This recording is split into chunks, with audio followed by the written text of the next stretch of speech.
అభిప్రాయం ఉంది. దాన్ని బట్టి మీరేమంటారు? అంటే నీరు పళ్ళంలోకి వెళ్ళుద్ది కదండీ! దాన్ని ఎలా ఆపలేమో మీడియాని, రివ్యూలని ఎవ్వరం ఆపలేం. ఎందుకంటే అదసలు ఆ థాటే ఆ ఆలోచనే ఒక ఫ్యూ మినిట్స్ వేస్ట్ ఆఫ్ ఇదని చెప్పి. అంటే ఇప్పుడు మీరు ఒక వెబ్‌సైట్‌లో ఆపేస్తారు. ఆ వెబ్‌సైట్ అతను వెబ్‌సైట్ పేరు లేకుండా గోడ సినిమా పోస్టర్ ముందు నించొని రివ్యూ చెప్పేస్తాడు. అదెలా ఆపుతారు?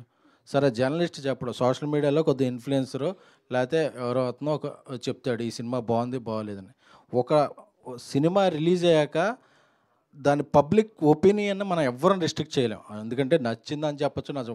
ఒకసారి రివ్యూల వల్ల ప్లస్ కూడా అవుతుంది. ఎందుకంటే కొన్ని సినిమాలకి ఆడియన్స్ పెద్ద ఇంట్రెస్ట్ చూపరు.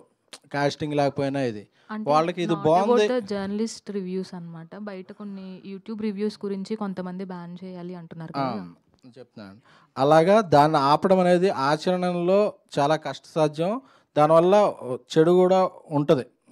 ప్లస్ ఇంకోటేంటంటే రివ్యూస్‌లో గూడా మీరు హిందీ చూడండి, తమిళ్ చూడండి, ఎనీ స్టేట్ ఆఫ్ రివ్యూస్‌లో రివ్యూలా ఉంటాయి. ఇప్పుడు ఇండస్ట్రీకి ఉన్న ప్రాబ్లమ్ ఏంటంటే వాళ్ళు ఎలాబొరేట్‌గా చెప్పలేకపోతున్నారేమో.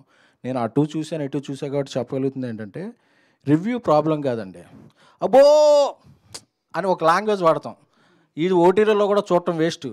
అసలు మీ 2 గంటలు వేస్టు. అసలు డైరెక్టర్ గాడు అంటే మన పర్సనల్ దీన్ని మనం కొంచెం ఇది చేస్తాం. ఎందుకంటే ఎక్కువ మంది చూస్తారు, ఎక్కువ మందికి రీచ్ అవుద్ది అని. ఆ పదజాలం లేకుండా బావుంది, బాలేదు, ఇది అది బావుందని చెప్పి ఇదివరకు ఉండేయి. ఇప్పుడేంటంటే ఎక్కువ మందిని ఆకట్టుకోవాలని, ఎక్కువ వైరల్ అవ్వాలని కొంచెం అది ఎళ్తుంది. అది ఇబ్బంది కలుగుతుంది. దానివల్ల ఎక్కువ మంది ఆపాలంటున్నారు గానీ అందరిని కూర్చోబెట్టి, లేదు సార్ మీకు నచ్చింది నచ్చిందని చేయండి. నచ్చకపోతే నచ్చలేదని చేయండి.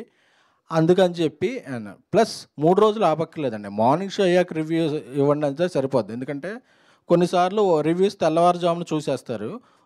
అబ్రాడ్‌లో అక్కడ నలుగురు, ఐదుగురే ఉంటుంటారు. కొన్ని థియేటర్స్‌లో. ఆ పూర్తి థియేటర్‌లో చూసిన రెస్పాన్స్ రాదు. అదే మన కూకట్పల్లిలో మా మామూలుగా ఒక మల్టీప్లెక్స్‌లో చూస్తే ఆ రెస్పాన్స్ థియేటర్‌లో ఉంటది. అలా రెస్పాన్స్ లేకుండా చూసిన రివ్యూస్ దీన్ని పూర్తిగా ఇవ్వద్దని చెప్పటం కాదు. ఇది ఇలా చేయండి అనేది ఎందుకంటే ఎవరిని పూర్తిగా ఆపలేము, పూర్తిగా ఇది చేయలేము.